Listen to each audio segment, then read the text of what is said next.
Hey guys, tonight we're going to step into a world where the battle for a human soul was a formal, procedural, and often terrifying affair.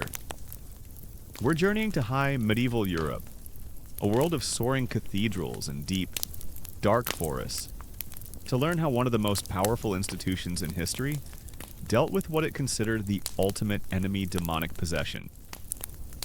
We're going to pull back the curtain on the Hollywood sensationalism and explore the bureaucratic, legalistic, and psychologically intense reality of how medieval exorcisms were really done. You are about to become a key player in this process, a man of God tasked with confronting the forces of darkness. But your primary weapon won't be a sword, it will be a pen. Now for our little reality check. Unlike in the movies, a medieval priest couldn't just show up at a suspected haunting and start shouting prayers. The church, as a vast and ancient bureaucracy, had rules. There were procedures, there was paperwork. A formal exorcism was a serious and dangerous undertaking. A last resort that required permissions, investigations, and witness testimony before you could even think about casting the demon out. You basically had to file a celestial eviction notice with the bishop. Bureaucracy, it seems, is truly eternal. So, before you get comfortable, take a moment to like the video and subscribe, but only if you genuinely enjoy what I do here. Your support is the holy water that keeps the spooky historical content flowing. And, as always, please post your city and the local time in the comments below. It's amazing to see where our community is watching from. Now, dim the lights. Maybe turn on a fan for that soft background hum. And let's ease into tonight's journey together. Your world, up until now, has been one of quiet, scholarly order. You are a newly ordained priest in a great cathedral city in 13th century France, fresh from your studies at the university in Paris. Your mind is filled with the elegant logic of Thomas Aquinas, the structure of canon law, and the grand, theoretical architecture of theology. You are a man who believes in reason, in order, and in the ultimate triumph of God's divine plan. Your life is about to become considerably less theoretical. You are summoned to the office of the bishop. He is a powerful man, and he has a new and strange assignment for you. The diocese is large, he says, his voice echoing in the stone chamber. And the devil is ever busy among the flock. We receive many reports of afflictions, possessions, witchcraft. Most are born of foolish superstition or sickness, but some are real. Our investigator in these matters, Canon Matthias, is old and overworked. He requires an assistant, a notary, someone to keep a clear, legal, and unassailable record of his findings. Your record at the university suggests you have the mind for it.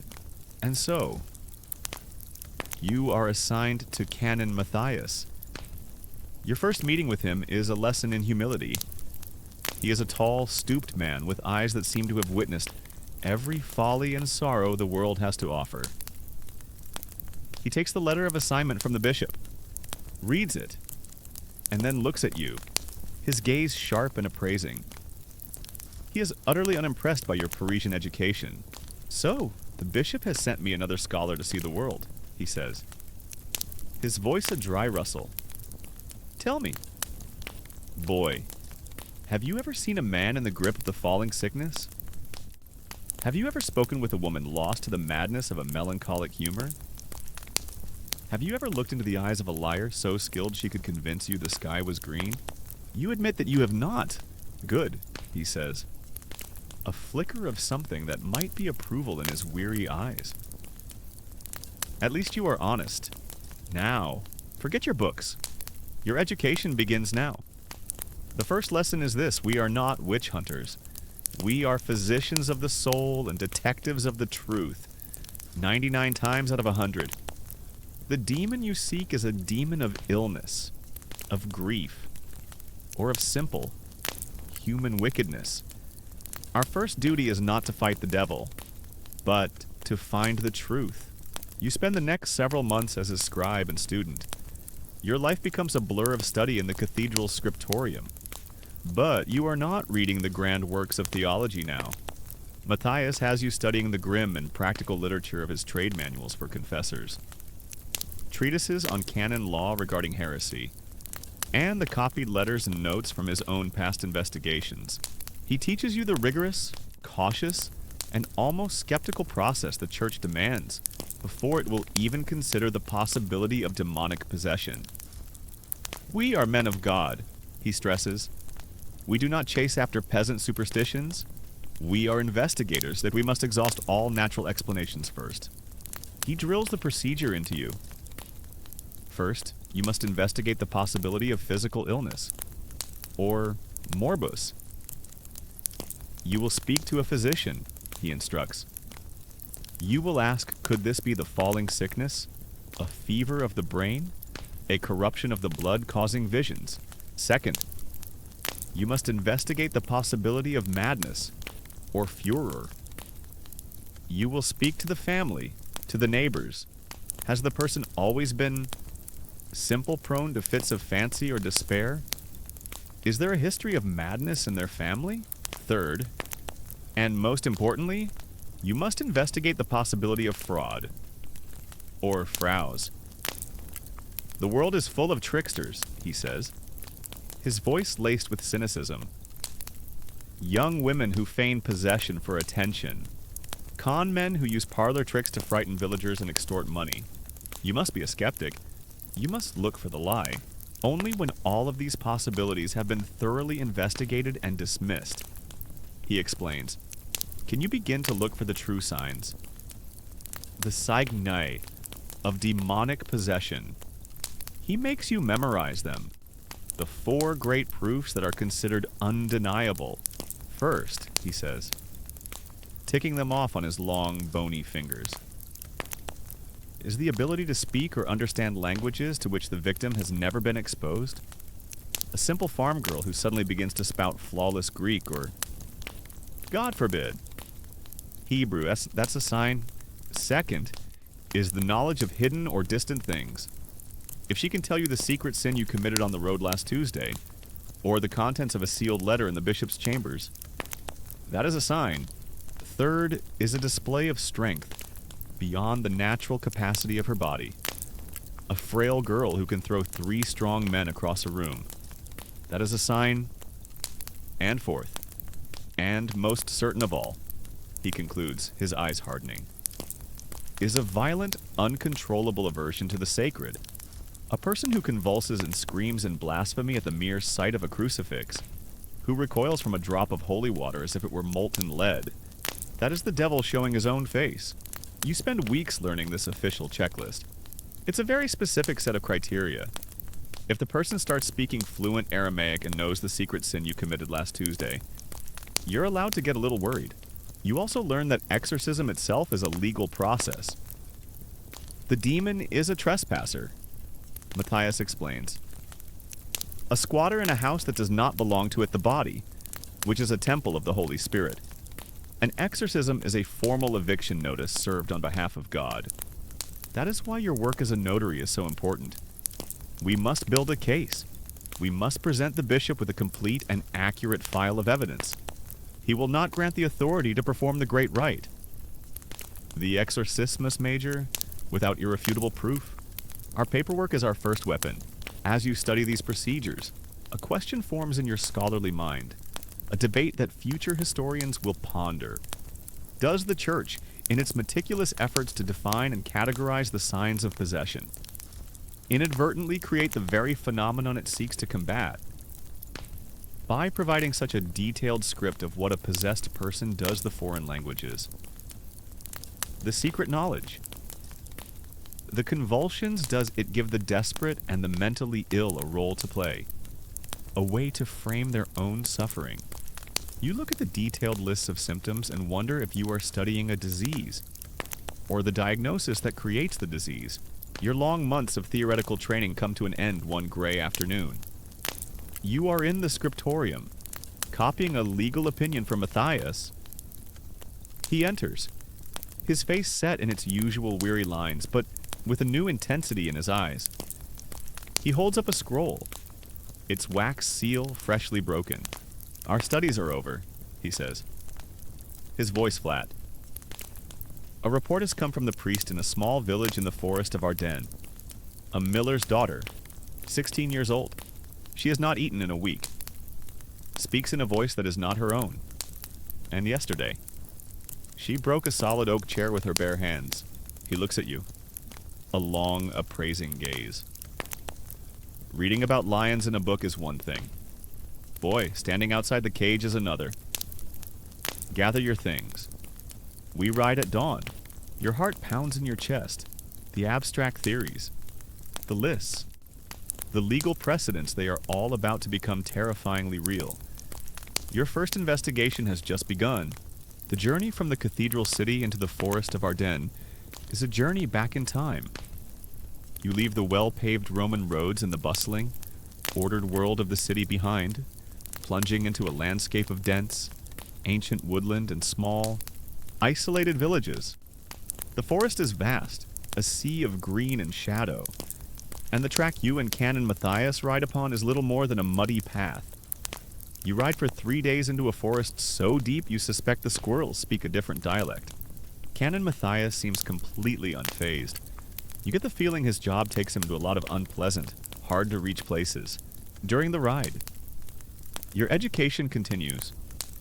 Matthias speaks of the rural flock, his voice a dry, practical monotone against the backdrop of the whispering leaves. "In the city, sin is sophisticated," he says. "It is greed, pride, and political ambition. Out here, the world is older. The fears are more primal. They do not fear a bad investment. They fear a blighted crop. They do not fear the gossip of the court. They fear the unquiet spirit in the old burial mound or the sour look of a neighbor's cow. Their faith is strong, but it is entangled with the roots of this ancient forest. But remember that. The devil they see may not be the devil we know from the scriptures." You arrive at the village on the evening of the third day. It is a small, pitiful-looking place. A cluster of a dozen wattle-and-daub huts with sagging, thatched roofs, all huddled in the shadow of a small, stern-looking stone church. The air smells of wood smoke, wet earth, and a palpable, collective fear. As you ride in, the villagers emerge from their homes not to greet you, but to stare. They look at you and Matthias with a desperate, fearful hope, as if you are both knights and executioners. You are met by the village priest, a young man named Father Thomas, his face pale and slick with a nervous sweat. He is barely older than you are, and he looks like a man who has not slept in a week. He practically pulls Matthias from his horse. His relief at your arrival so intense it borders on hysteria. "Thank God you have come, Canon." He gasps. It is the girl, the miller's daughter, Jean. It is worse than I wrote, far worse. Matthias holds up a calming hand. "Patience, Father," he says, his voice steady. "Panic is the demon's first victory. We will proceed in order. First, we will take rooms at the inn. If this village has one, then you will tell us everything. We will not see the girl until we have spoken to all others. The village has no inn, but the reeve, the local headman, gives you his own small, clean hut to use. That evening, by the light of a single tallow candle, the investigation begins." Matthias sits at a small wooden table, his face impassive. You sit beside him, your parchment, ink, and quill ready. Your job is to create the formal record. Father Thomas is the first to be interviewed. He tells you the story again, his voice trembling. It began a month ago. Jean, a normal, cheerful girl of 16, suddenly became sullen and withdrawn. She refused to eat. She would spend hours staring at nothing. Then came the changes. Her voice would sometimes drop to a low, guttural growl. She began to exhibit a frightening strength, and she began to speak of things she could not possibly know, of a hidden sin of a neighboring farmer, of a coming storm. He explains that he tried to perform a simple blessing over her, and she reacted with shocking violence. screaming blasphemies in a voice that was not her own. The village priest is so terrified he's practically hiding behind you. He is now convinced he is out of his league. You are inclined to agree. The next morning, you begin interviewing the villagers. Matthias is a master inquisitor. He is patient, probing, and he listens to the wildest claims with the same calm neutrality. You begin to understand his method. He is not just gathering facts, he is taking the measure of the village's fear. The girl's father, the miller, is a broad, strong man. His hands calloused from a lifetime of hard work. He sits before you, a giant of a man reduced to a state of weeping. Helpless confusion. She is not my Jean anymore, he says, his voice thick with grief. I look in her eyes, and there is a stranger looking back at me. A cold, hateful stranger. The neighbors' stories are more lurid. One woman swears she saw the girl's eyes glow in the dark. Another claims Jean spoke to her in the voice of her own dead husband. A third, a farmer with a long-standing property dispute with the miller, insists the girl cursed his cow, which then went dry. Matthias listens to all of it, and you write it all down. Later, he makes you go back through your notes and mark which statements are first-hand observations and which are gossip and rumor. A demon's greatest ally, he tells you, is a village rumor mill. Your investigation brings to light the social dynamics of the place. Future historians will debate the function of these possession cases in small communities. Were they a way to medicalize madness, or a form of social theater to resolve community tensions? You see it happening before your eyes. The miller is an important man. He controls the village's bread supply. He is respected, but also resented. Jean's affliction has become the central drama of the village, a dark stage upon which all their own anxieties, their petty grievances against the miller, and their deep-seated fear of the dark woods that surround them are being played out throughout the interviews. Matthias continues his calm, rational process of elimination. He asks the father, did she ever fall from a horse? Strike her head. No. Has any other in your family ever been afflicted by the falling sickness? No. He asked the mother, is there a young man, a suitor you had forbidden her to see, a cause for a broken heart? No. None. He is meticulously crossing off the natural causes, building his case file. By the end of the second day, you have a scroll filled with testimony. It is a catalog of fear, superstition, and genuine, heartfelt terror. You have ruled out any obvious signs of fraud or a simple, logical explanation for the girl's behavior. Matthias sits in the hut, reviewing your notes under the candlelight. The sounds of the village filter in a crying baby, the lowing of a cow, the distant howl of a wolf from the deep forest. The testimony is compelling, Matthias finally says, looking up from your neat script. The stories from the family are consistent. The priest is a reliable, if terrified, witness. The girl has no obvious motive for fraud, and no history of madness or the falling sickness. He rolls up the scroll of testimony. We have done our due diligence. We have heard the stories. We have ruled out the mundane. He looks at you, his weary eyes holding a new, grim light. Tomorrow, we will see the truth for ourselves. We will go to the miller's house. We will confront the girl. He pauses, and his next words hang in the still air of the hut, and we will see if she shows us the true signs. The investigation is over. The direct observation, the most dangerous part of your work, is about to begin. You spend the rest of the night checking the seals on your ink pot and sharpening your quills. Mundane tasks that feel like a warrior preparing his weapons on the eve of a great and terrible battle.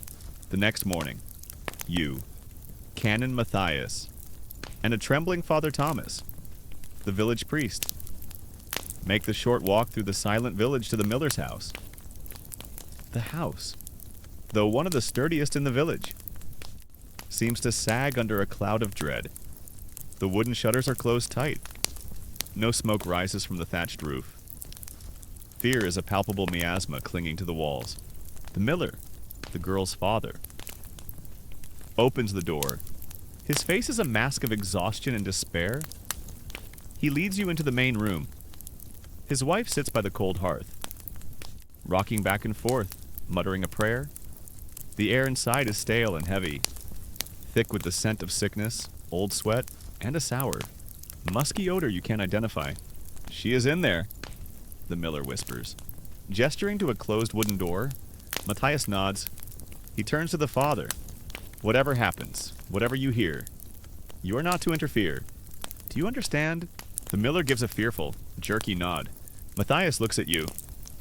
"Ready your parchment. Record everything. The words, the actions, the silences, everything." Father Thomas makes the sign of the cross, his lips moving in a silent prayer. Matthias takes a deep breath, squares his shoulders, and opens the door.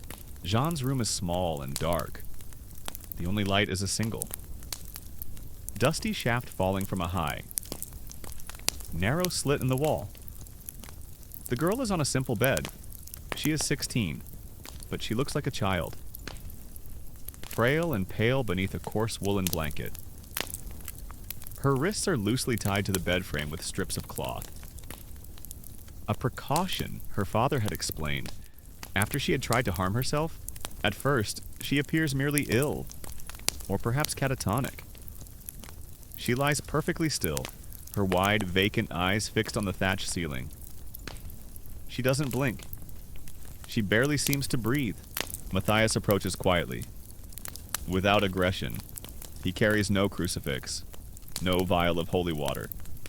This is a diagnosis, not a battle. He pulls a small stool to the bedside. You stand a little behind him, in a corner of the room, unrolling your parchment on a small table, dipping your quill in the ink pot. "Jean," Matthias says, his voice gentle. More a physician's than an inquisitor's. "I am Matthias. I have come to help you." The girl on the bed does not respond. Her eyes remain fixed on the ceiling. "Your father tells me you will not eat." Matthias continues, his voice calm and questioning. "Are you in pain? Is there an illness that torments you?" A long silence stretches. The only sound in the room is the faint scratch of your quill as you document Matthias's questions and the girl's lack of response. Then something changes. A slow knowing. Contemptuous smile spreads across Jean's dry lips. It is not the smile of a young girl. It is ancient and full of scorn. And then she speaks. The voice is not hers. It comes from her throat, but it is deeper, rougher. A mocking growl, thick with the rolling cadences of scholarly Latin. Auxilium. The voice snarls, making a mockery of the very word for help. Abluquid est tibi et mihi, sacerdos Dei altissimi veni huc ut me torquerem. Help be gone. What have I to do with you? Priest of the Most High God, have you come here to torment me?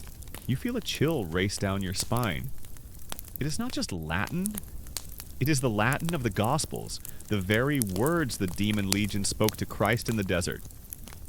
Uttered with perfect, classical fluency. Jean. A miller's daughter from a remote village who knows only a few words of the Mass. Could not possibly know this. This is the first sign. Glossolalia. You record it, your hand trembling slightly. Matthias remains calm. "I know you are not Jean," he says, addressing the entity directly. "In the name of Jesus Christ, I command you to tell us your name." A terrible dry laugh rattles in the girl's throat. "Nomen mihi legio est, quia multi sumus." My name is Legion, for we are many. It quotes scripture again, taunting Matthias with the words of his own enemy. Recited scripture does not impress me. "Liar?" Matthias says, his voice like ice. He turns to you. "Jean," he says, "using your name, your book of Psalms." You retrieve the small book from your pouch. Matthias takes it and opens it to a random page. He studies it for a moment, then looks back at Jean. "Entity within this girl," he says to Jean's voice. if you have true supernatural knowledge. Tell me the first line of the psalm at which I am looking. The room falls silent. The mocking smile on Jana's face fades, replaced by a look of concentration. Her eyes move from the ceiling and, for the first time, lock onto Matthias's. They are no longer the eyes of a farm girl. They are intelligent, malevolent, and ancient. Simple fool. The voice growls. Dominus regit me, et nihil mihi dirit. The Lord is my shepherd, I shall not want. Psalm 23. Your heart seems to stop. Matthias had chosen a very common psalm. It is true, but there was no way for Jean to know which page he had opened. The second sign, knowledge of hidden things. You record it, your quill leaving a small blot of ink on the parchment. Matthias nods slowly, seemingly unfazed. You know your scriptures, but do you know smaller things? He looks directly into Jean's the demon's eyes. Tell me, spirit, of what was this young priest thinking? He says, gesturing to you with a nod. When he made his prayers this morning, a tense silence. You try to keep your face a mask of neutrality, but a cold feeling of exposure washes over you. Jean's eyes leave Matthias and turn to you. The cruel, knowing smile returns. Ah, the little scribe. The voice whispers. A mocking imitation of intimacy. He did not pray for the salvation of this soul. He prayed that his new boots would not be soiled by the mud on the road. Such a small, proud soul. It is true. A petty, shameful, fleeting thought that passed through your mind that morning. A truth no one could possibly know. Your breath catches in your throat. The demon knows your trivial sin. It sees you.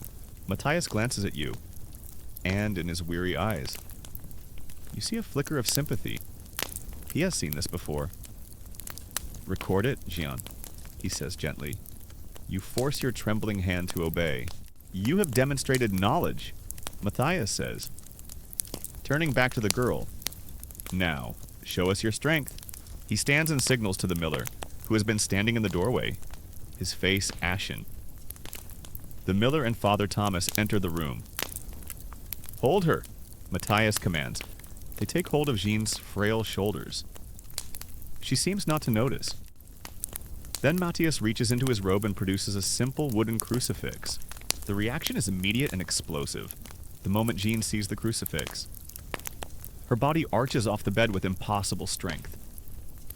She lets out a scream, a horrifying, inhuman shriek of pure hatred and pain. Her eyes roll back in her head, leaving only the whites. She thrashes against the cloth bindings, and they snap with a loud, tearing sound. The wooden bed frame creaks and groans under her power. The strength of one sick girl now greater than that of the two strong men trying to hold her down. The third and fourth signs, unnatural strength and aversion to the sacred. Jean begins to spew a torrent of blasphemies, the foulest curses and profanities, her voice a vicious snarl, aimed at Matthias, at Father Thomas, at God himself. Matthias remains calm. He steps forward and holds the crucifix before the writhing girl's face. In the name of Christ, I command you to be silent. Jean's skin, where the light reflecting from the cross touches it, seems to redden, as if burned. She hisses and turns her face away. Matthias reaches into a small pouch at his belt with his other hand and pulls out a small flask. He uncorks it and flicks a few drops of holy water onto the girl's forehead. She screams as if doused with acid. Her skin, where the drops landed, blisters into red welts. She thrashes with such terrifying force that she throws the miller and Father Thomas backwards for several minutes. The room is a vortex of violence, screaming, and frantic prayer. Finally, the paroxysm seems to subside. Jean collapses back onto the bed, her body trembling, taking deep, painful, shuddering breaths.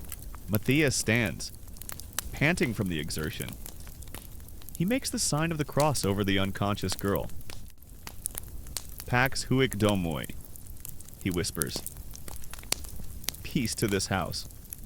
He turns and signals for you to leave, outside in the main room. The miller and his wife are weeping silently. Father Thomas is leaning against a wall, his face the color of parchment. Matthias faces them. His verdict is formal and undeniable. This is not madness, this is not sickness, and this is not fraud. He pauses, letting his words land with their full weight. Your daughter is afflicted by a demonic intelligence. It is a true possession. His verdict hangs in the air. The villagers' worst fears have been confirmed by an authority of the church. The investigation is officially over. Matthias looks at you. I have the evidence I need. He says, I will return to the cathedral. I must present this record to the bishop. Only he can grant the authority for what must be done next. Your next mission is clear. It is no longer an investigation. It is war. And you must go and get permission to wage it. The journey back to the cathedral city is a grim, silent ride. The dense, ancient forest no longer seems merely mysterious.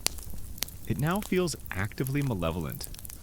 A place of shadows that could hold any number of dark things. The memory of the events in the miller's house is a fresh wound in your mind. The sound of that impossible, guttural voice. The sight of the girl's violent convulsions, and most chillingly, the demon's casual, intimate knowledge of your own petty sin. It has made this entire affair deeply personal. You ride alongside Canon Matthias, whose face is set like a stone mask. You finally break the silence, your voice quiet. Canon, how could it have known about my thoughts? My vanity... Matthias turns to you, his weary eyes holding a flicker of sympathy. It is a common trick, he says, his voice flat. The adversary is the great accuser. It seeks out the smallest crack in your faith, the smallest stain of pride or shame on your soul, and it uses it as a lever to pry you from your purpose. It sought to make you doubt yourself, to make you feel unworthy and unclean in the presence of the holy. It wanted you to become afraid, so that your fear would make you useless to me. He pauses, looking at the road ahead. When we return, you will make a full confession to the bishop's chaplain and receive absolution. We cannot enter into this battle with wounded soldiers.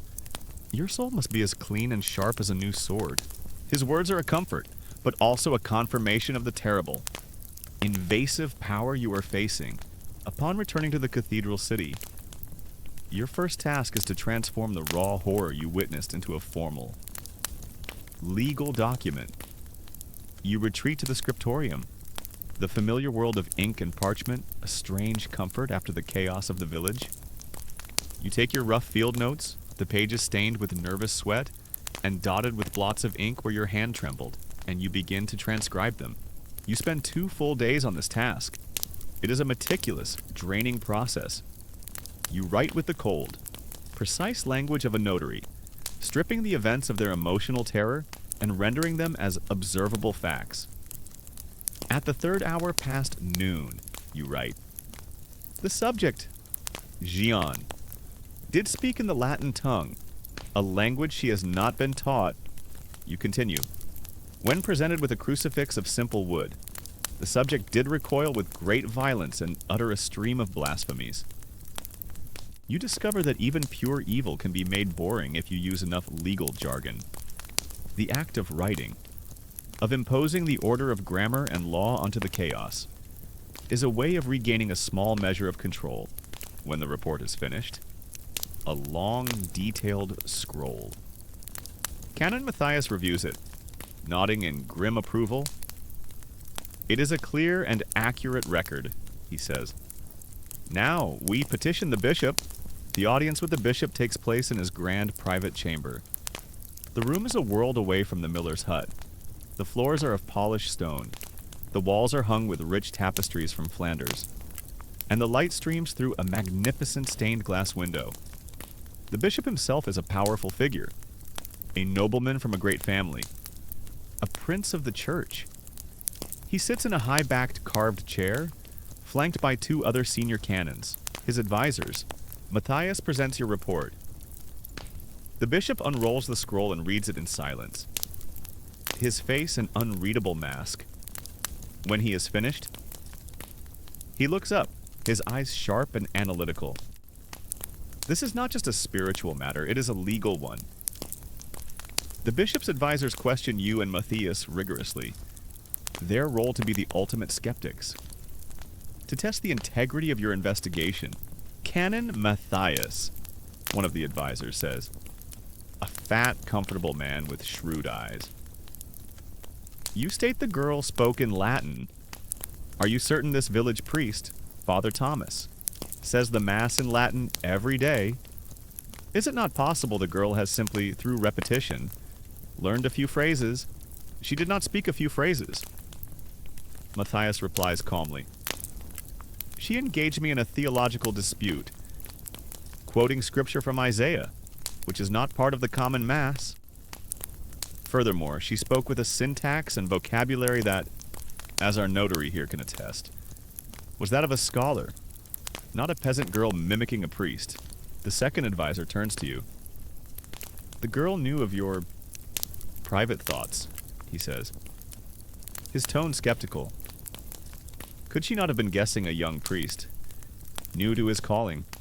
Feeling a touch of vanity, it is hardly a profound revelation. It was not a guess. You say. Your voice steady despite the memory of the cold dread you felt. She stated the specific object of my thought, a matter so trivial and fleeting that I myself had forgotten it. It was not a deduction, it was a violation. They questioned you for over an hour, probing every detail of your report. They questioned the girl's strength, the reaction to the holy water. It feels less like a spiritual crisis and more like a very serious project review meeting that you did not adequately prepare for. Through it all, Matthias is a rock of certainty, calmly and logically defending your findings, using your own meticulous record as his primary evidence. Finally, the bishop raises a hand, silencing his advisors. He has heard enough. You have followed the procedures of the church with diligence. Canon. He says, the evidence you have presented is compelling. The signs are present, however. The authority to perform the great rite of exorcism is not something I grant lightly. It is a declaration of open war against a prince of hell. It can be a danger not only to the victim and the exorcist, but to the entire community. I must pray on this. I will give you my decision on the morrow. You are dismissed. You spend the next 24 hours in a state of tense anticipation. You have done your part. You have been the eyes, the ears, and the hand that recorded the evidence. Now, the decision rests in the hands of the great powers of the church. The next afternoon, you and Matthias are summoned once more. The bishop looks weary, as if he has spent the night in prayer. I have consulted with God and my canons. He says, the evidence is undeniable. The affliction is real. The demon must be cast out. A wave of relief and a fresh jolt of fear pass through you. I grant you, Canon Matthias, my full authority to perform the Exorcismus Major upon the girl Jean.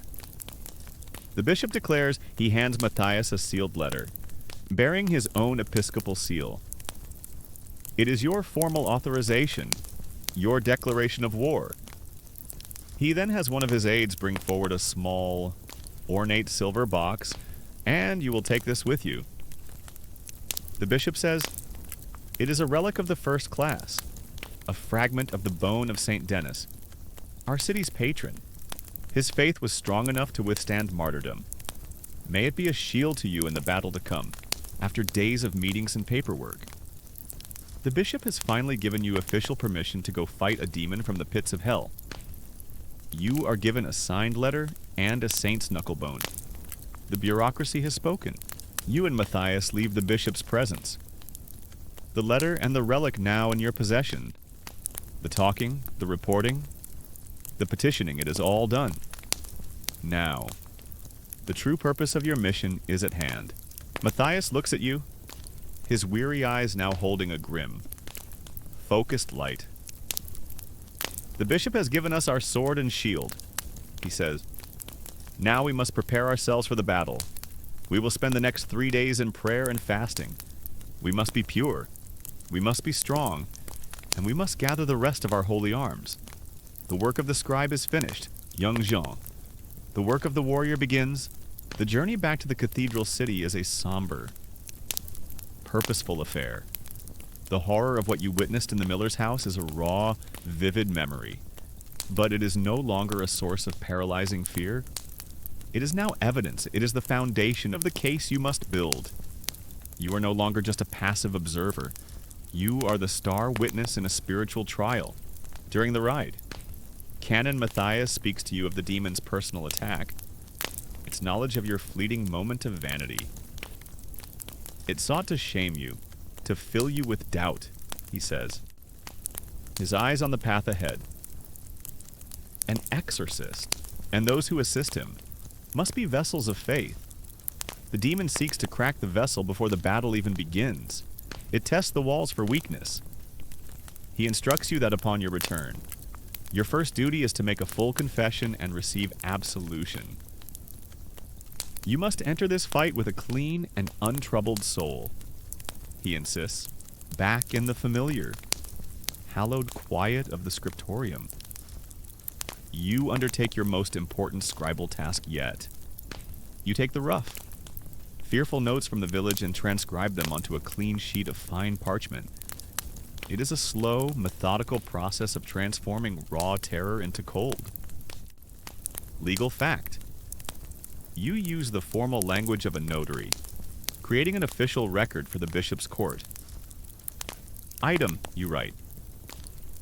The subject did speak in the Latin tongue, quoting the Gospels, a language to which he has had no formal instruction.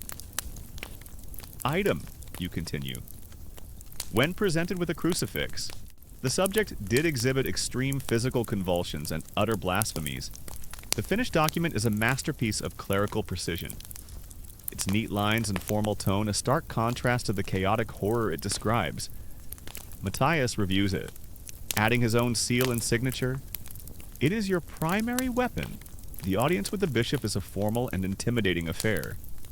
You stand in his great hall, a place of power and wealth, and present your evidence. The bishop reads your report in silence, his face unreadable. His advisors, 2 senior canons, then begin their interrogation. They are the voice of skepticism, the necessary opposition in this sacred legal proceeding. Canon Matthias, are you certain this is not a case of simple madness? One asks. Or a clever fraud by a girl seeking attention? Matthias calmly, patiently, refutes every point, using your detailed record as his foundation. He describes the nature of the Latin, the specificity of the secret knowledge, the unnatural character of the girl's strength. You're meticulous. Dispassionate notes are the bedrock of his argument. After an hour of rigorous questioning, the bishop is satisfied. He has tested your discretio spirituum, your discernment of spirits, and found it sound. He does not grant his permission immediately. The decision is too grave. You are dismissed and spend a day in tense, prayerful anticipation. The next afternoon, you are summoned again. I have prayed on this matter, the bishop announces, his voice resonating in the quiet chamber. The evidence is clear. The affliction is demonic. I grant you, Canon Matthias, my full authority to perform the great rite of exorcism. He hands Matthias a letter, sealed with his own episcopal ring. It is the formal declaration of war. He then bestows upon you the relic of Saint Denis. May his steadfast faith be your shield. He says, you now have your mandate and your holy weapon. The bishop has given us our sword and shield. Matthias says to you as you leave the hall, now we must prepare ourselves for the battle. We will spend the next 3 days in prayer and fasting. The work of the scribe is finished. Young Jean. The work of the warrior begins. Those 3 days are a time of intense spiritual purification. You eat only bread and water, spending long hours kneeling on the cold stones of the cathedral. your mind focused on prayer. It's a very effective spiritual practice that also makes you deeply appreciate the concept of a hot meal. But this is not just about personal piety. It is also about preparing your arsenal. On the second day, Matthias leads you to a small, private chapel. Today, he will teach you how to forge your spiritual weapons. He brings with him a bowl of clean water and a pouch of coarse salt. These are common things. He says, but through the power of God, invested in his church, we will make them into potent arms against the darkness. He begins with the salt. He performs a full, formal exorcism upon it. I exorcise thee, O creature of salt. He chants in Latin, in the name of the living God, that you may become a saving salt to put to flight the enemy. He makes the sign of the cross over it, his prayer transforming it from a simple mineral into a symbol of purity and an agent against corruption. First, you have to perform an exorcism on the salt to make sure the salt itself isn't possessed by a tiny, very salty demon. The church's procedures are nothing if not thorough. Next, he performs a similar rite over the water, commanding any lurking spirits of darkness to flee from it, and asking God to imbue it with his divine grace for the casting out of demons. Finally, he takes a pinch of the exorcised salt and drops it into the exorcised water, making the sign of the cross 3 times. Let this salt and water be mixed together. He prays, he explains the symbolism to you. Salt preserves from decay, water cleanses. Together, they are a powerful weapon against the spiritual filth of the demon. Your arsenal is assembled. The Book of the Rite, the Ritual Romanum, with its powerful ancient prayers. The priest's purple stole, a symbol of his sacred authority. The crucifix, the sign of Christ's ultimate victory over death and sin. The relic of the saint, a source of holy power.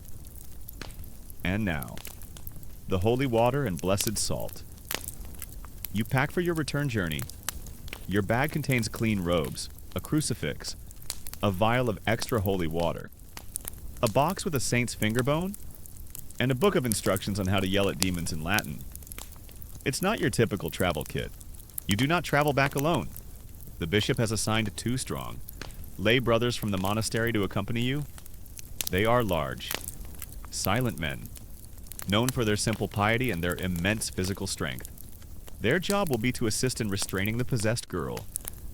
Should her demonic strength prove too much for her own father, you arrive back at the small village in the Ardennes as a formidable team Matthias. The wise commander, the 2 monks, his strong-armed soldiers, and you. The official notary, the chronicler of the war. You carry the full authority of the bishop and an arsenal of sanctified weapons. You walk towards the miller's house. The air grows heavy and tense as you approach. The preliminary inquiries, the investigations, the petitions, all the talk is over. The main battle is about to begin. You arrive back at the miller's house as a small, disciplined army. The family, seeing the stern faces of the 2 monks accompanying you, and the quiet authority of Canon Matthias, seems to find a new sliver of hope. Matthias gives his instructions. The family is to leave the house and stay with neighbors. Only you, the priests, and the monks will remain. The house is now a battlefield, and civilians must be evacuated. Your first task is to prepare the room. This is not a place of healing, it is a spiritual fortress to be secured. Under Matthias's direction, you and the monk strip the small chamber of everything that is not essential. The stool, the small chest, any decorations, all are removed. All that remains is the simple wooden bed frame. You close the shutters and bar them, plunging the room into a dim, close twilight, lit only by a single candle. Matthias then begins the sanctification of the space. He hands you the pouch of exorcised salt you prepared. Make a line across the threshold, he commands. A barrier the unclean cannot cross. You pour a thin, unbroken line of the white salt in the doorway.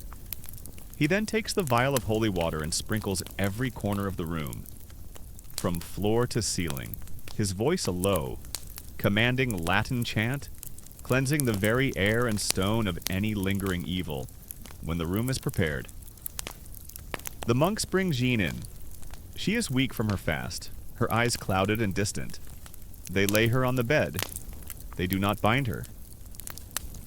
Not yet, Matthias says. We will begin with prayer. We will see how it responds to the light before we prepare for the violence. The four of you kneel on the cold stone floor.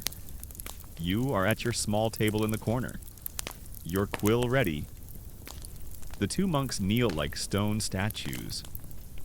Matthias, now wearing his purple priest stole, the symbol of his authority, kneels at the foot of the bed, and he begins to pray. It is not a loud, dramatic command. It is the litany of the saints. His voice, calm and steady, begins the long, ancient chant, a calling of the heavenly host, Sancta Maria, ora pro nobis. He chants, Holy Mary, pray for us. Sancte Michael, ora pro nobis. Saint Michael, pray for us. He goes on, his voice a steady, rhythmic wave. Saint Peter, Saint Paul, the apostles, the martyrs. Saint Denis. He is summoning an army of invisible allies, filling the small room with the power of their names and their sanctity. At first, the girl on the bed is still, but as the litany continues, a low hiss escapes her lips. Her fingers begin to twitch. The entity within her is being agitated by the relentless tide of holiness. The demon begins to mock you. When Matthias chants the name of a saint known for his purity, the guttural voice from the bed whispers a detailed, obscene account of a lustful thought you had last spring. When he names a martyr, the voice laughs and describes the saint's death with a cold, clinical relish. It is trying to distract you, to profane the sacred words, to fill your mind with filth and doubt. Matthias ignores it. His focus absolute. He continues the litany for over an hour. This, you realize, is the first stage of the battle. It is a siege, a war of attrition. You are not trying to storm the castle in one great assault. You are surrounding it, cutting off its supplies of fear and despair, slowly starving it with the relentless power of prayer. This becomes your daily routine for the next week. Each morning, your small team enters the sealed room. Each day consists of hours of this same grueling cycle. The litany, the reading of the Psalms, the sprinkling of holy water. Your daily schedule is now wake up, pray, eat stale bread, spend 8 hours in a dark room listening to a demon scream, insults at you in Latin, eat more stale bread, try to sleep. It's a demanding and spiritually enriching career. The demon's reactions grow more violent with each passing day. The initial mockery and whispers escalate to roars of pure, undiluted rage. Jean's small body is thrown about the bed with a force that seems impossible, and the two monks must now spend most of the day holding her down. Their own great strength tested, their faces beaded with sweat and grim determination. The core of the battle is the interrogation, in the midst of the prayers.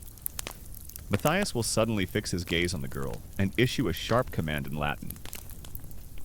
Dic nomen tuum. Tell me your name. The demon's response is always defiant.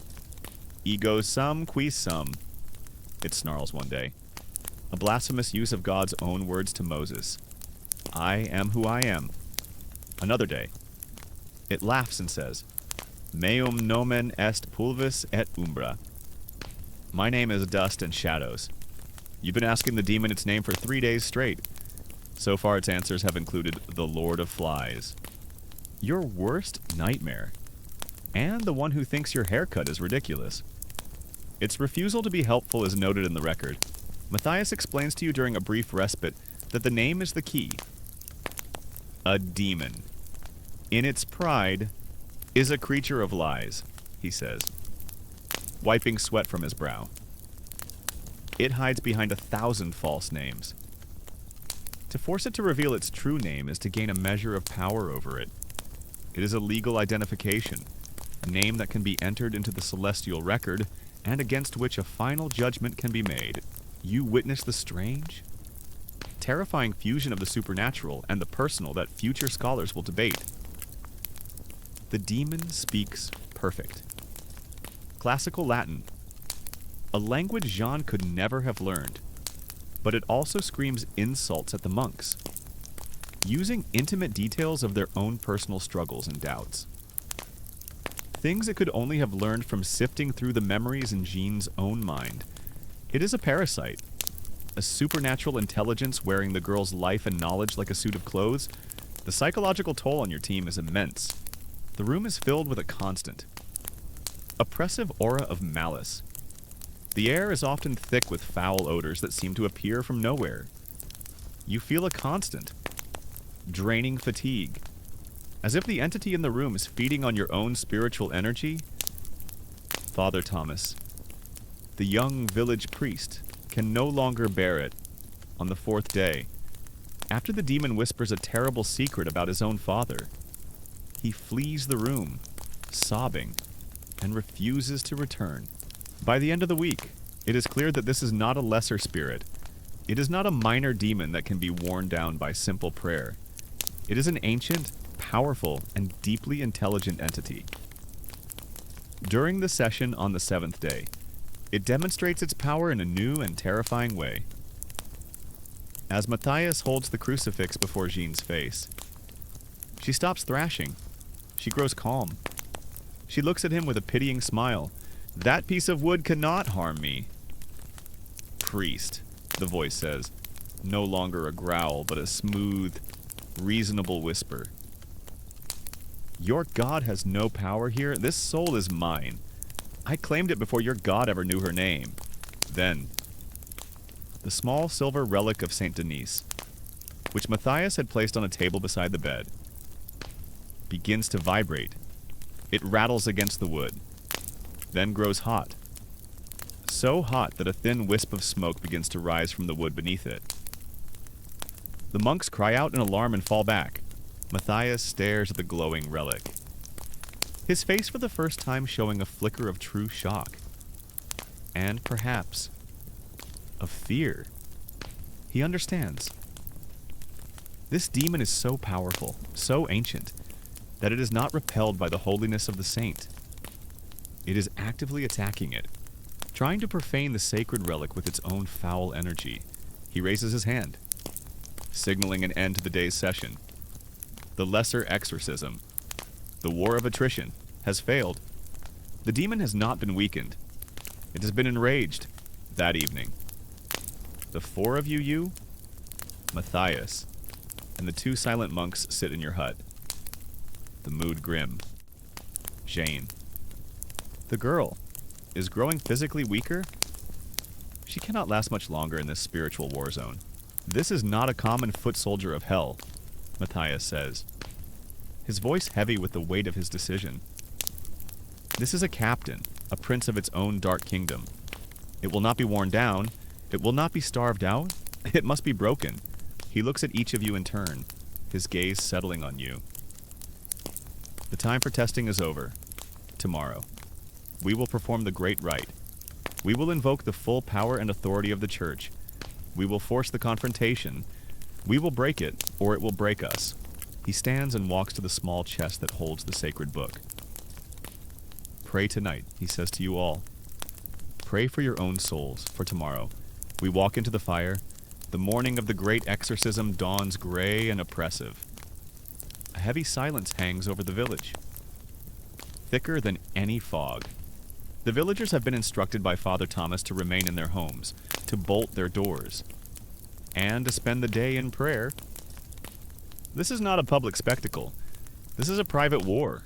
You, Canon Matthias, and the two monks, whom you now know as Brother Raymond and Brother Luke, prepare yourselves in the small hut that has been your barracks. You have fasted since the previous day, and your stomach is a tight knot of hunger and apprehension. Matthias is no longer the weary investigator. He is a soldier vesting for battle. He puts on a clean white alb, and over it, the purple stole, the symbol of his priestly authority to forgive sin and combat evil. His face is grim, his movements deliberate. "Remember your duties," he says, his voice low and steady. He looks at the two monks. "You will be the strong arms of the church. You will restrain the vessel, but with no more force than is necessary. Your strength must be a prayer, not a punishment." He then turns to you. "And you, Jane, are the eyes and the hand of the church. You will not flinch. You will not look away. You will record everything.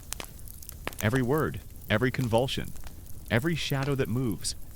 The bishop will require a full and perfect record of this battle. You enter the miller's house. The air inside is cold and still. The family has gone. The house feels like an empty stage, prepared for a terrible play. You proceed to the girl's room, the place you now think of as the breach. The point of entry, Matthias begins by renewing the sanctification of the space. He walks the perimeter of the room, sprinkling the holy water and exorcise salt you prepared. His voice a low, commanding Latin chant, reinforcing the spiritual walls. The monks carry lighted candles, their small flames the only source of warmth in the chilling room. You take your place at your small table in the corner. The girl, Jeanne, lies on the bed. She is awake, her eyes filled with a cold, ancient intelligence. Follow your every move. A small, knowing smile plays on her lips. She is waiting for you. The great rite begins. It starts not with a shout, but with a formal procession into the now consecrated space. The monks stand on either side of the bed. Matthias kneels. He does not address the demon yet. He begins, as before, with the litany of the saints. But his voice is different now. It is not the monotonous drone of the lesser rites. It is a powerful, ringing chant, a formal muster of the armies of heaven. The demon in Jean allows the litany to proceed, its smile deepening with contempt. But when Matthias moves on to the Pater Noster, the Lord's Prayer, it begins to react. A low growl emanates from the girl's throat. Matthias finishes the opening prayers and rises to his feet. He opens the great, leather-bound ritual to the rite of major exorcism. He is no longer coaxing or testing. He is now the prosecutor in a divine court. He begins to read the first great admonition. His voice fills the room. A formal, legalistic Latin that is both a prayer and an indictment. "I command thee, unclean spirit, whoever thou art, along with all thy associates who have taken possession of this servant of God, Jean," he declares, "that by the mysteries of the Incarnation, Passion, Resurrection, and Ascension of our Lord Jesus Christ, by the coming of the Holy Spirit, and by the coming of our Lord for judgment. You tell me your name, the day, and the hour of your departure." He continues, his voice rising in power, listing the victories of Christ over death and sin, using them as precedents in this spiritual trial. As he speaks, the demon's composure breaks. The girl's body stiffens on the bed. A foul stench, the smell of a forgotten grave, fills the room. The air grows unnaturally cold, and your breath mists before you. The flames of the candles flicker and shrink, as if being consumed by the encroaching darkness. You have no authority here. Old man. The demon's voice bellows from the girl's throat, a roar of pure rage that seems far too powerful for her small frame. Her body begins to convulse, a violent, thrashing motion. The two monks move in, each taking an arm. Their great strength now required to hold her down. Matthias is relentless. He finishes the first admonition and immediately begins the second. This one a direct command, an exercise of the authority granted to him by the bishop. "Hear therefore and tremble, Satan, Enemy of the faith, foe of the human race, producer of death, the battle is joined. The room becomes a storm of competing forces.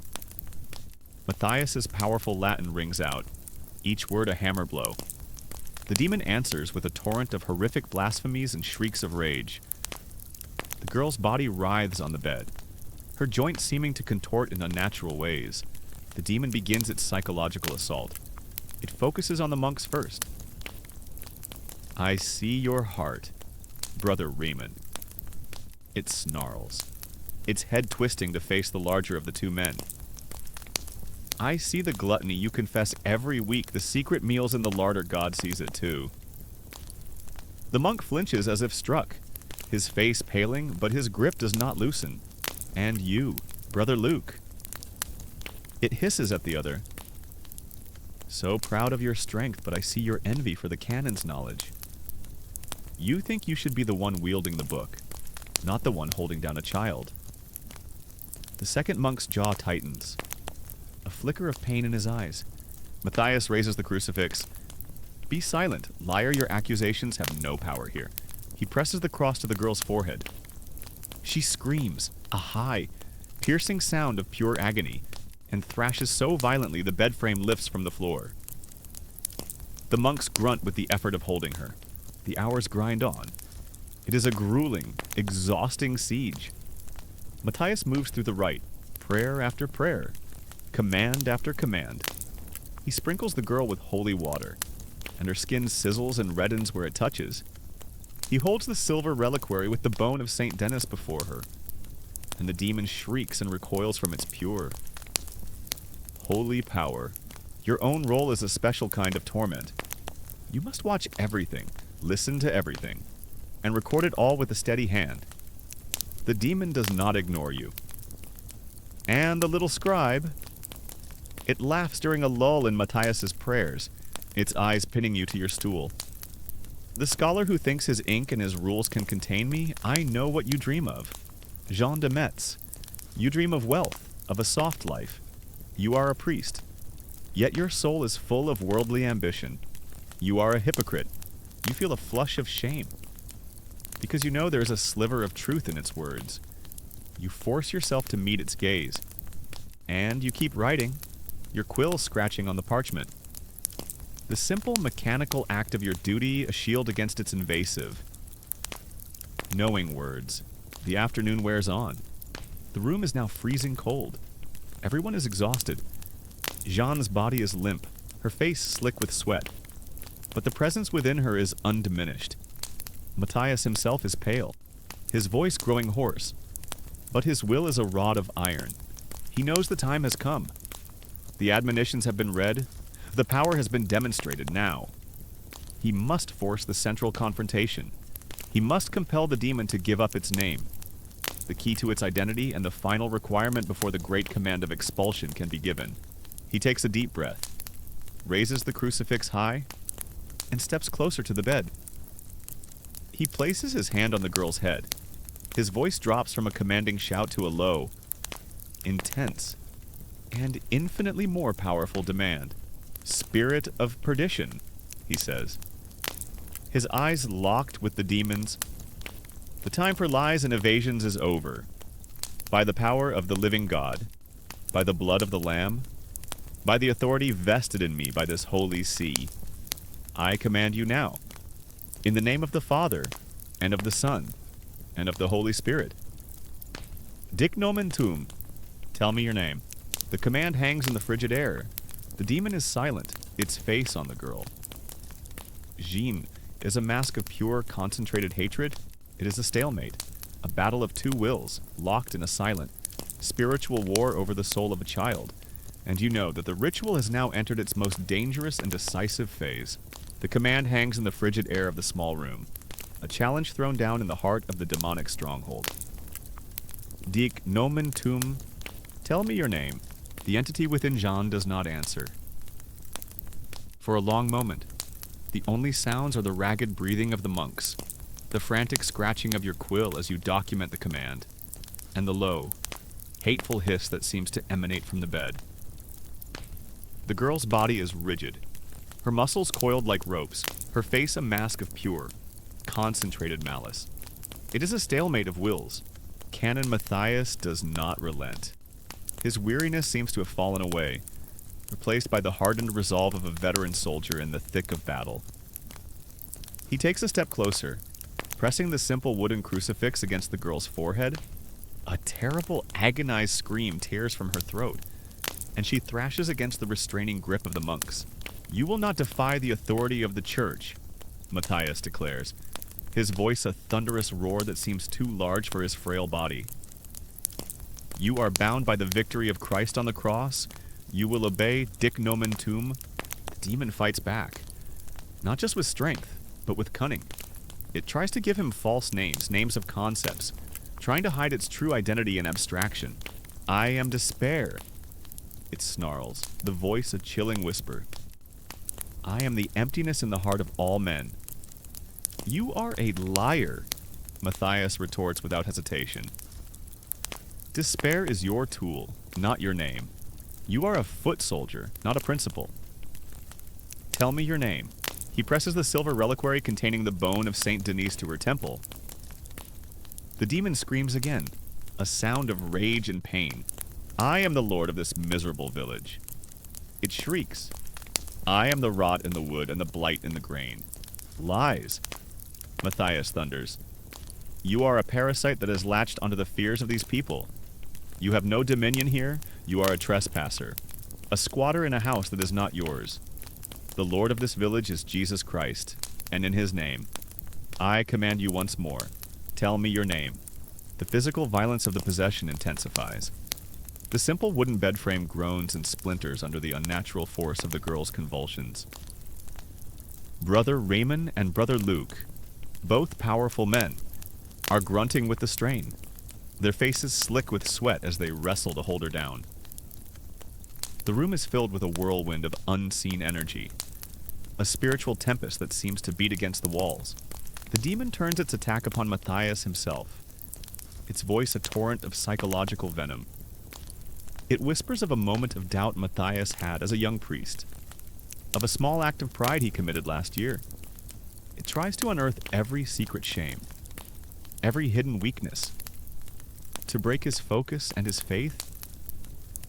Matthias's face tightens, but his voice remains strong, his prayers relentless.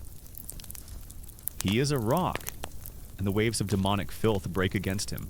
Then, at the height of the struggle, as the demon's fury seems to be at its most powerful, something small and miraculous happens. The girl's body, which has been a rigid instrument of violence, suddenly goes limp for a fraction of a second.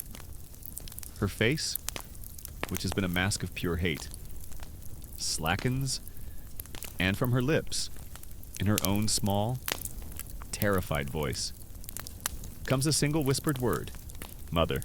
A single tear traces a clean path through the grime on her cheek. It is a crack in the demon's armor, a sign that the soul of the real Jean is still in there, fighting, crying out for help. Matthias sees it instantly. He seizes the moment, pressing his advantage with the speed of a master swordsman. "She is not yours, fiend!" he roars, his voice filled with a new, triumphant power. "The soul of this child belongs to God. Her baptismal vows are a shield you cannot break." He raises the crucifix high. He anoints the girl's forehead with holy oil in the sign of the cross. He begins the most powerful binding prayer in the Rituale. His Latin, a rapid-fire assault. Each word a spiritual blow. He is no longer testing. He is no longer interrogating. He is delivering the final ultimatum. Your lies are exhausted. Your strength is failing. Unless the army of heaven is arrayed against you. Your time is done for the last time. By the unspeakable name of the Most High God, I command you, speak your true name. The pressure in the room becomes unbearable. The very air seems to groan. The girl's body arches off the bed one last time, her back bent like a bow, and from her throat comes a sound that is not a growl, not a whisper, but a single, high-pitched, drawn-out shriek of pure, unadulterated agony and defeat. In the midst of that shriek, a single, clear word is torn from her lips. A name that echoes in the silent room long after the shriek has died. Furcus. The moment the name is spoken, the atmosphere in the room shatters. The oppressive cold vanishes, replaced by the normal. Damp chill of the stone room. The foul stench dissipates. The feeling of malevolent presence is gone. The demon, by being forced to confess its true identity, has suffered a mortal blow. It has been legally identified, its anonymity stripped away, its power fundamentally broken. The girl, Jean, collapses onto the bed. Her body goes completely limp, her breathing shallow but even. She is unconscious, but it is a natural sleep, not a demonic stupor. Matthias stands over her, panting, leaning on the bed frame for support, utterly spent. The two monks relax their grip, their own faces a mixture of exhaustion and profound awe. The battle for the name is over, and you have won. Matthias looks over at you, his eyes weary but blazing with victory. A single bead of sweat rolls down his temple. Write it down, he commands. His voice a hoarse whisper. Write down the name. Furcus, a great duke of hell, who teaches philosophy and rhetoric, and makes men invisible and cunning. A demon of false knowledge and pride. He gives a grim, tired smile. It seems he chose the right village of fools and the right proud priest to torment. He looks back at the sleeping girl. We have it, he says, a deep finality in his tone. Now that we have the name, we can command it directly. The interrogation is over. You look down at your parchment. You dip your quill, and with a hand that is now surprisingly steady, you write the name that has been dragged, screaming, from the pit of hell into the evidentiary record of the church. The climax of the fight is over, but the war is not yet won. The final act, the formal command of expulsion, is yet to come. The name hangs in the exhausted silence of the room. A venomous secret finally dragged into the light. Furcus. The demon has been identified. Its power is diminished, its anonymity stripped away. You see Canon Matthias take a deep, steadying breath. The great battle of interrogation is over, but the final, decisive act of the war is yet to come. The girl, Jean, lies limp on the bed, her body having gone from inhuman rigidity to a state of utter collapse. She has fallen into a deep, natural sleep. Her face, for the first time, looking like that of a normal, tired 16-year-old. The malevolent intelligence has retreated deep within her, its will broken, its identity exposed. Let her rest, Matthias says, his voice a weary rasp. The vessel is weak, and the fiend, now named, is cornered. It will be at its most dangerous when we make the final move. Your team keeps a quiet vigil through the night. You take turns watching over the sleeping girl, the two monks sitting like stone sentinels. The air in the room still and heavy with a nervous, expectant peace. You use the time to complete your notes, your hand steady now. As you document the demon's name and its final, shrieking confession, Jean awakens just after dawn. As her eyes flutter open, you see with a lurch of fear that the cold, ancient intelligence is back. The demon has reasserted its control, but it is different now. The arrogant mockery is gone. The confident, taunting demeanor has been replaced by the sullen, hateful glare of a cornered animal. It knows it has been beaten, and it is filled with a silent, simmering rage. Matthias nods to the monks. The time has come. He stands before the bed. No longer the inquisitor, but the judge and executioner. He opens the ritual to the final prayers, the section for the expulsion itself. This is the imperativus major, the great command. He begins by making the sign of the cross. I cast thee out, thou unclean spirit, he begins. His voice no longer a commanding shout, but a low, resonant declaration of absolute authority. along with every satanic power of the enemy, every specter from hell, and all thy fell companions, in the name of our Lord Jesus Christ. He reads a long prayer, a final recitation of the power of God over the forces of darkness. Then, he looks directly at the hateful eyes of the possessed girl, and he uses the name, therefore, I command thee, accursed dragon, Furcus, in the name of the Lamb without spot, who walked upon the asp and the basilisk, and trod down the lion and the dragon, depart from this man, depart from this church of God, tremble and flee, at the sound of its own name used against it in a command of power. The entity lets out a roar of pure fury. The girl's body arches off the bed again. A final, desperate surge of supernatural strength. The monks, prepared this time, hold her fast. The room grows cold again, the foul stench of the grave returning for one last assault on the senses. Matthias is unmoved. He is a rock of faith against this final raging storm. He repeats the command, depart, therefore. Transgressor, depart. Seducer, full of all guile and falsehood, enemy of virtue, persecutor of the innocent, cede your place. O most nefarious Furcus, cede your place to Christ, in whom you have found none of your works. He presses the silver reliquary containing the bone of Saint Denis against her forehead. The demon screams, a sound so high and piercing it feels like a physical blow against your eardrums. It is the scream of a creature in its death throes. Cede your place to the Holy Spirit. Matthias thunders, his voice rising for the final command. He makes the sign of the cross over her 3 times. Behold the cross of the Lord flee. Ye hostile ranks, the Lion of the tribe of Judah, the root of David, has conquered, go now.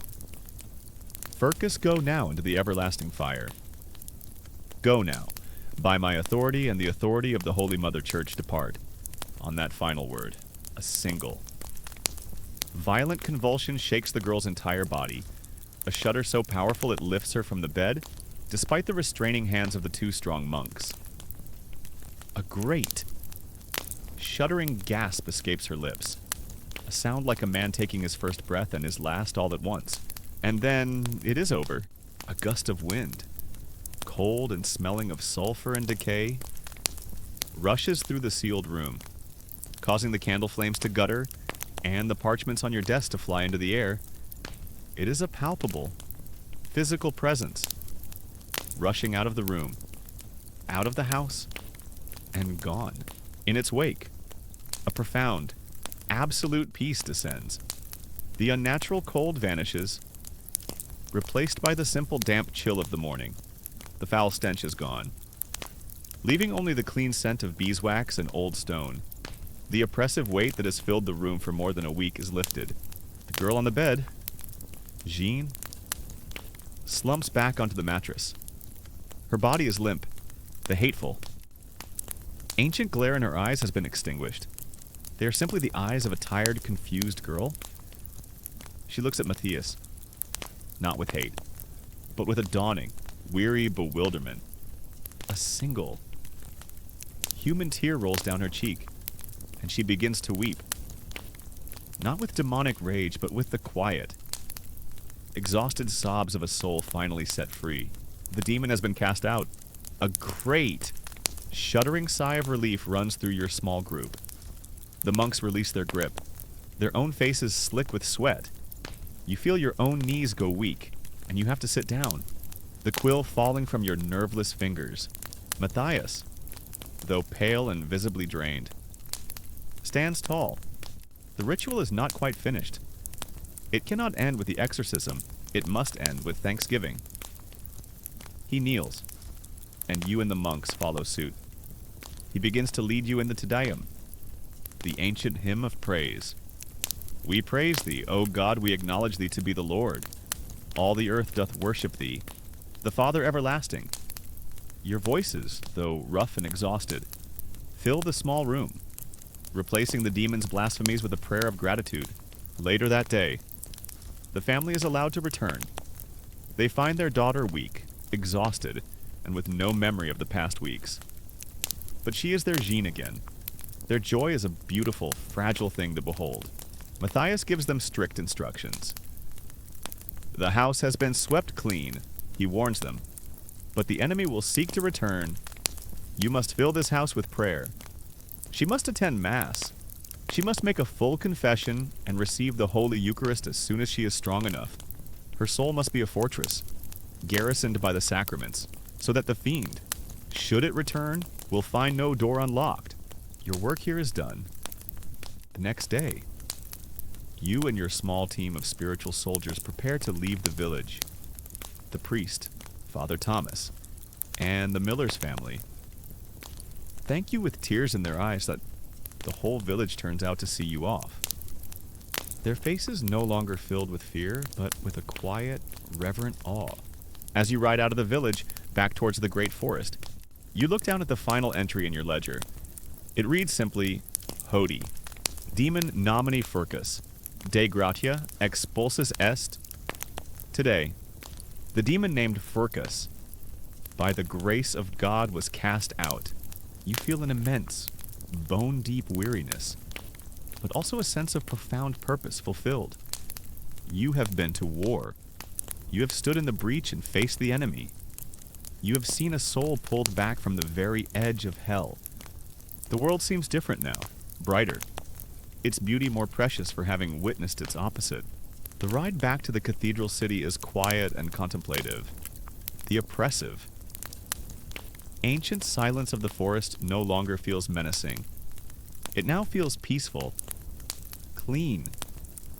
You ride in silence alongside Canon Matthias for many miles, each of you lost in your own thoughts, processing the spiritual battle you have just survived. The demon uses what it finds, Matthias says finally, breaking the silence. For the girl, Jeanne, her despair and the loneliness of her youth were the cracks through which the fiend entered. It offered her power and knowledge in exchange for her soul. A classic and tawdry bargain. He looks at you. The devil is not a great innovator. Jean, he is a scavenger. He uses the same old griefs, the same old fears, the same old sins, time and time again. Our work is not to be surprised by his evil, but to be steadfast in our faith. He tells you that you performed your duties with courage and a clear mind. Your apprenticeship is over, he says simply. You are no longer just a scribe. You are a soldier of the church. Coming from this weary, cynical, and wise old man, the words land with more weight than any formal commendation from the bishop. Upon your return, your final task is to complete the official record. You sit in the familiar quiet of the scriptorium and write the concluding report. You describe the great rite, the forced confession of the demon Furcus, and the final, successful expulsion. You note the immediate recovery of the victim's senses and the restoration of peace to the household. Your report is a model of clerical precision, a formal legal document that contains a narrative of pure, supernatural horror. It is sealed with the bishop's seal and filed away in the diocesan archives. The battle, now officially a part of the church, is long. Secret history of its war against the darkness. Life in the cathedral city returns to its familiar rhythm. But it is different for you now. The theological debates of the scholars in the university seem abstract and bloodless. You have moved beyond the theory of evil. You have smelled its foul breath and felt its chilling touch. You have a new and profound respect for the practical, difficult work of men like Matthias, the men on the front lines of the faith. The years pass. You continue your work as Matthias's assistant and colleague. You travel to other villages, investigate other strange afflictions. Most, as he first taught you, are matters of madness or fraud, but a very few, are real. And with each investigation, your knowledge deepens, your faith is hardened, and your soul becomes as tough and resilient as old leather. Matthias grows old and frail, and eventually, the church calls him to his eternal rest. You are the one who sits by his bed, who hears his final confession, and who closes his eyes. and you are the one who petitions the bishop for a new investigator to be appointed.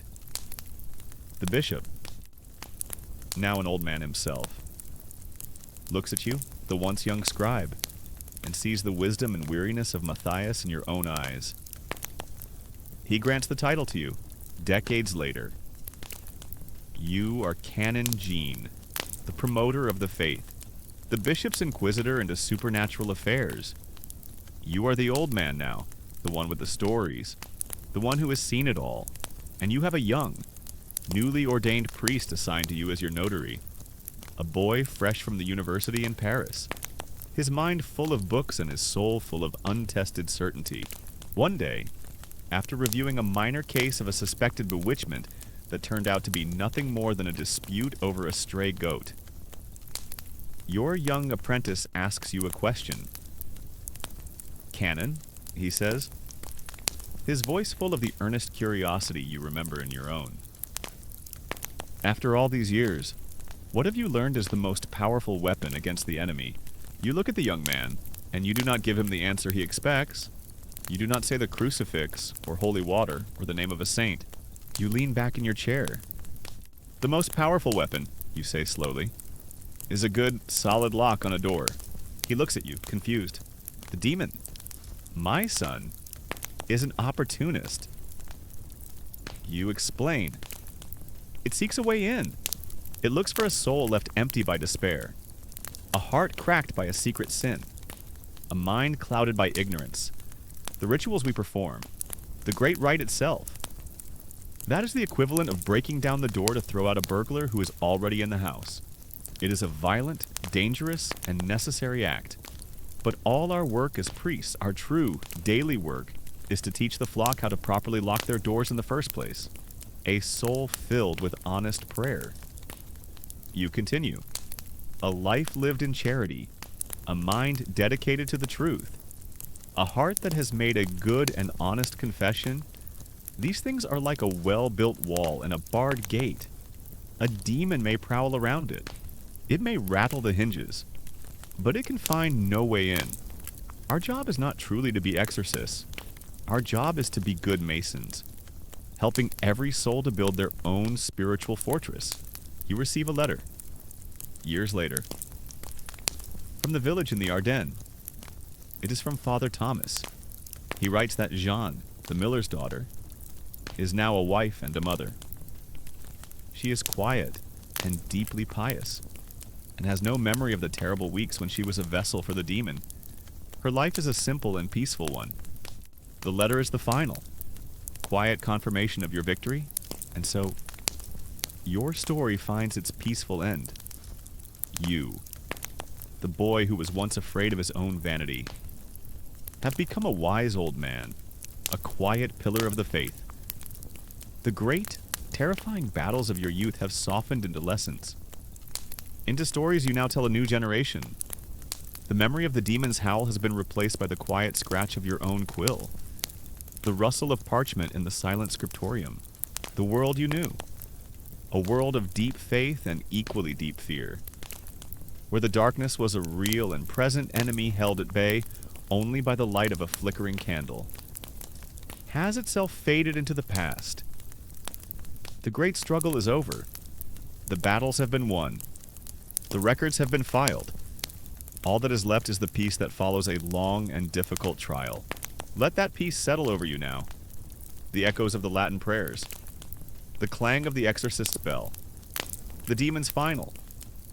Defeated shriek, let them all dissolve into the silence of your own quiet room. The story is over. The soul is at peace.